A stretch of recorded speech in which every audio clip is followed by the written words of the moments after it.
If a retired combat engineer tells you a mountain road is going to fail, you might want to listen. The folks running Pine Hollow Estates didn't. 3 months later, a concrete truck was hanging halfway off a mountainside. Construction was shut down, and somebody was staring at losses so big they couldn't even say the number out loud without getting sick. My name is Jack Turner. I'm 62 years old, retired from the Army Corps of Engineers. And for most of my adult life, I built things in places where mistakes got people hurt, sometimes killed.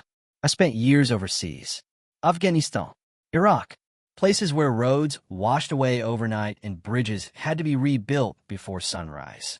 You learn pretty quickly that concrete, steel, and dirt don't care about optimism. Gravity doesn't negotiate. Water doesn't care about your deadlines.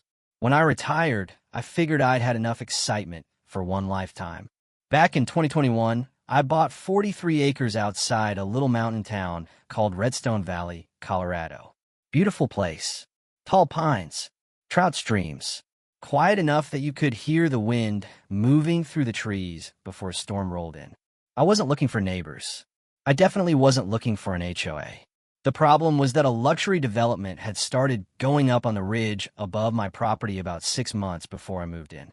Pine Hollow Estates.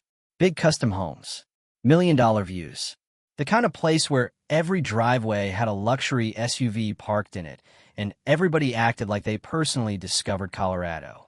At first, I didn't pay much attention. Then one afternoon, a man named Greg Stanton showed up at my gate. Greg was president of the HOA. Nice truck, expensive watch, perfect smile, the kind of guy who always looked like he was campaigning for something.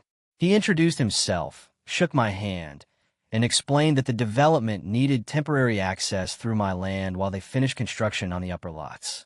Now, honestly, his request wasn't unreasonable. The alternative route was long and difficult. My road offered a shortcut. He assured me it would only be light traffic. A few pickups, utility vehicles, maybe the occasional delivery truck. Nothing major. I agreed. That was mistake number one. About 3 weeks later, I was drinking coffee on my porch when I heard something that instantly made me set my mug down. Diesel engines. Big ones. Not pickups. Heavy equipment. I grabbed my binoculars and looked toward the access road. My stomach dropped. There were 2 fully loaded concrete mixers grinding their way uphill. The road itself was old. I'd maintained it myself for years. It crossed unstable mountain terrain with several drainage zones underneath.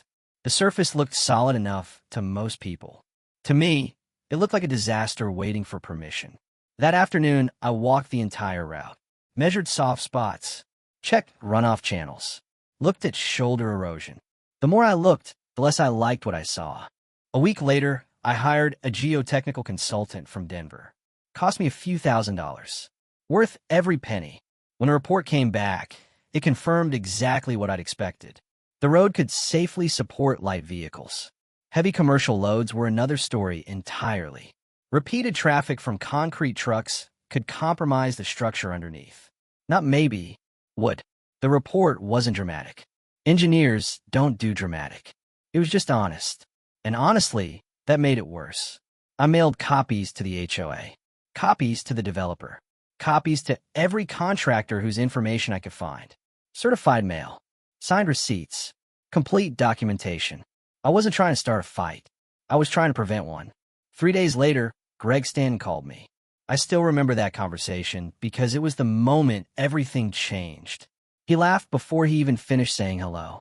Jack, he said, I think you're overthinking this. Overthinking. I remember staring out the window while he said it. 25 years of engineering experience reduced to overthinking. I told him the road wasn't designed for those loads. He told me their contractors disagreed. I told him the report was based on actual testing. He told me construction crews drive roads like that all the time. Then he said something that stuck with me. Honestly, some people think you're just being protective of your property. Protective. That was the word. Not concerned. Not experienced. Not qualified. Protective. Like I was some grumpy old man yelling at kids to stay off his lawn.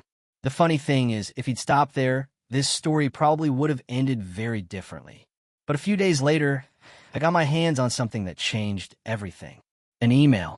An email Greg never intended for me to see. And the moment I read it, I realized this was no longer about a road. It had become a battle of ego. And unfortunately for everyone involved, mountains have a way of humbling people who think they're smarter than gravity. The email came from a subcontractor I'd spoken with a few times before. Good guy, quiet, practical, the kind of person who actually listened when engineers talked. He forwarded it by accident. At least that's what he told me later. Personally, I think he was tired of watching a train wreck in slow motion. The message was short, just a few lines.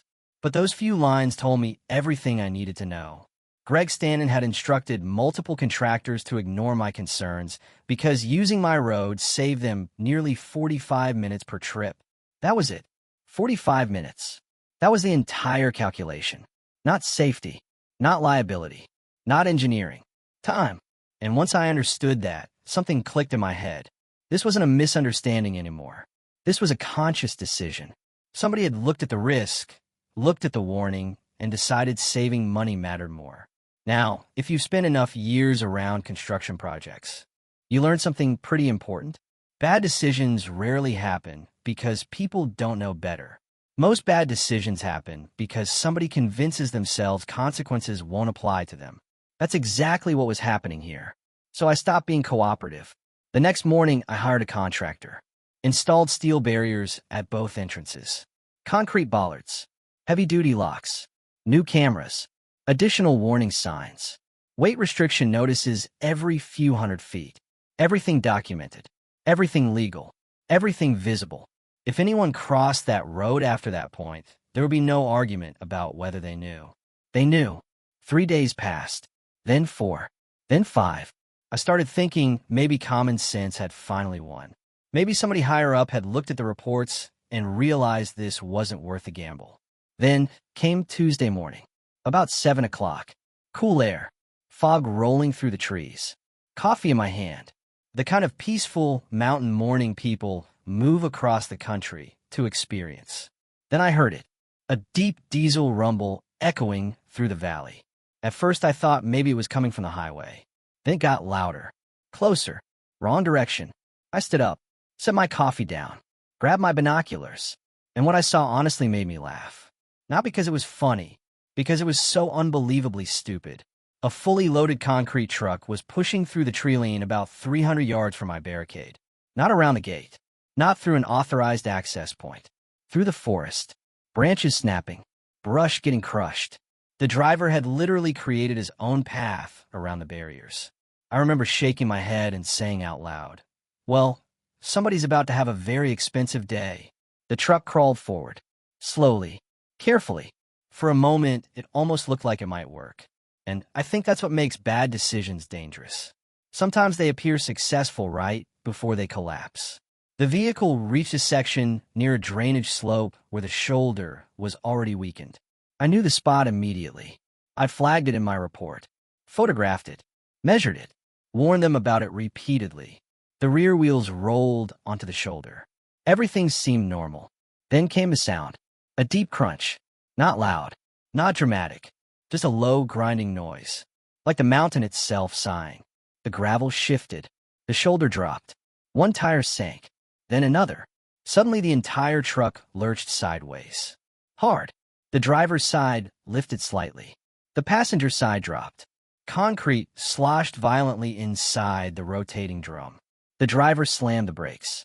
For a few seconds, the whole vehicle sat frozen at an angle that looked completely wrong.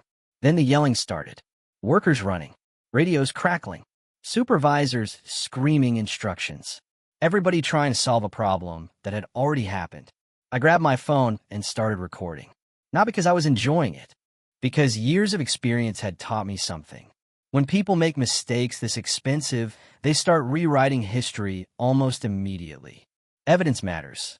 A construction supervisor spotted me walking toward the scene. His face was bright red. He stormed over through the mud, pointed directly at me. You did this. I honestly thought I'd misheard him. What? You sabotaged the road. I looked at the half-sunken concrete truck, looked back at him. Then I said the only thing that came to mind. No, sir. Gravity did that. I just sent the warnings. For a second, I thought he might actually swing at me. Instead, he pulled out his phone and started calling people. About 20 minutes later, mine rang. Greg Stanton. The second I answered, he exploded. No greeting. No questions. Just anger. Threats. Accusations. Claims about damages. Project delays. Lawsuits. You name it. The strange thing was I didn't feel angry anymore. I felt calm. Because the moment that truck left the authorized route, this situation stopped being a disagreement. Now, it was evidence. I let him talk. Let him burn through every ounce of outrage. Then I interrupted. Greg. Silence. You remember that email? Nothing. I have the email. Still nothing. I have certified warnings. Engineering reports. Security footage. Video of your contractor bypassing a locked private barrier. And now I have footage of a concrete truck buried in the exact location I warned everyone about. The silence that followed lasted maybe 3 seconds. It felt like 30. Then he hung up. No would-be. Just gone. The recovery operation started that afternoon, and somehow things got even worse. The first heavy wrecker arrived around noon. Big machine. Powerful machine. The kind normally used to recover overturned semis. The operator assessed the situation. Hooked up cables. Started pulling. For about 10 seconds, it looked promising. Then the wrecker itself began sinking. I actually heard one worker say, "You've got to be kidding me." Nobody was kidding. The ground underneath had already been compromised. By sunset, they had 2 disabled heavy vehicles instead of 1. Crews worked into the evening installing temporary steel plates and stabilization mats. Generators running. Floodlights everywhere. Engines roaring through the night. The entire mountainside sounded like a military recovery operation. And every passing hour was burning money. Massive amounts of money. By the next morning, county inspectors arrived. That was the moment I knew the situation had officially escaped anyone's control. Inspectors don't show up because things are going well. I met them near the access point carrying a thick binder. Every report, every photograph, every warning, every certified receipt. The lead inspector was an older man named Frank Delgado. He spent nearly half an hour walking sections of the road, asking questions, taking measurements, studying drainage patterns. Eventually, he stopped near the failed shoulder, looked toward the contractor representatives, then shook his head. "You approved heavy commercial traffic on this?" Nobody answered. Frank nodded slowly. "I see." That response scared them more than yelling ever could have. Because experienced inspectors don't need many words. They already know what they're looking at. And before the day was over, the entire project was heading toward a disaster far bigger than a stuck concrete truck. A disaster that would eventually cost hundreds of thousands of dollars and push Greg Stanton into making the single worst decision of his entire career. Within 48 hours, the county issued a temporary access restriction order. No heavy vehicles, no commercial loads, no exceptions. Construction stopped immediately. And when I say stopped, I mean completely frozen. Half-finished homes sat exposed on a ridge. Framing crews disappeared. Concrete schedules collapsed. Deliveries were canceled. Subcontractors started calling each other, trying to figure out who was responsible. Everybody already knew the answer. Nobody wanted to be the first person to say it out loud. At first, Greg Stanton tried acting confident. I heard through a few local contractors that he kept telling people the issue would be resolved in a week. Then a week became 2. 2 became 5. 5 became 11. 11 weeks. 11 straight weeks of delays. If you've never been around large construction projects, you might not understand how devastating that is. Every day costs money. Workers still need to be paid. Equipment still gets rented. Contracts still have deadlines. And buyers start getting nervous. Especially wealthy buyers.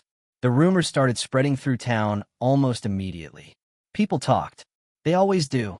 Photos of the stranded truck showed up online. Drone footage appeared in local community groups. Stories got exaggerated, then exaggerated again. Before long, people were claiming the entire development had structural problems. Potential buyers backed out. Existing buyers started asking questions. And suddenly, the people who had ignored my warnings were spending every day explaining why they had ignored my warnings. Then, somehow, Greg made things even worse. About a month after the shutdown, I was sitting in my kitchen table sorting fishing gear when a process server pulled into my driveway. The HOA was suing me. I actually laughed. Not because lawsuits are funny, because the filing was ridiculous. According to their complaint, I had intentionally interfered with construction activities and caused financial harm to the development. In other words, they were blaming me for the consequences of decisions they had made themselves. I called my attorney. Her name was Rebecca Hayes, former county land use counsel. Smartest lawyer I've ever met. I dropped the paperwork on her desk. She read it, looked at me, then smiled. Not a big smile. The kind of smile a surgeon gives before a routine operation. "Jack," she said, "this may be the easiest case I've handled in years." The hearing happened about 6 weeks later. And honestly, calling it a hearing almost feels generous. It lasted maybe 15 minutes. The judge reviewed the property records, reviewed the engineering reports, reviewed the photographs, reviewed the footage showing the contractor bypassing a locked barrier. Then he looked at the HOA attorney. There was a long pause, the kind that makes everybody uncomfortable. Finally, he adjusted his glasses and asked a question. "Your client proceeded after receiving these warnings?"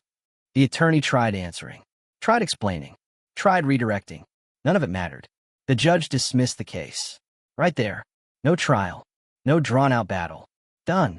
And before ending the hearing, he made one observation that spread through town faster than anything else. He noted that the plaintiffs appeared to have disregarded repeated professional safety warnings before creating their own circumstances. Legal language, but everybody understood what it meant. You caused this yourselves. After that, something changed. The arrogance disappeared. The threats disappeared. The phone calls stopped. For the first time since all this started, reality had finally caught up with everyone involved. About 2 weeks later, Greg called. His voice sounded different. Tired. Older. Like someone who hadn't slept properly in months. He asked if we could meet. I agreed. We met at a small diner outside town. Nothing fancy. Just coffee, eggs, and people trying to stay warm. When Greg walked in, I barely recognized him. The confident developer who had dismissed me months earlier was gone. Stress had worn him down. He sat across from me, wrapped both hands around a coffee cup, stared at it for almost a full minute. Finally, he looked up. "What would it take to fix this?"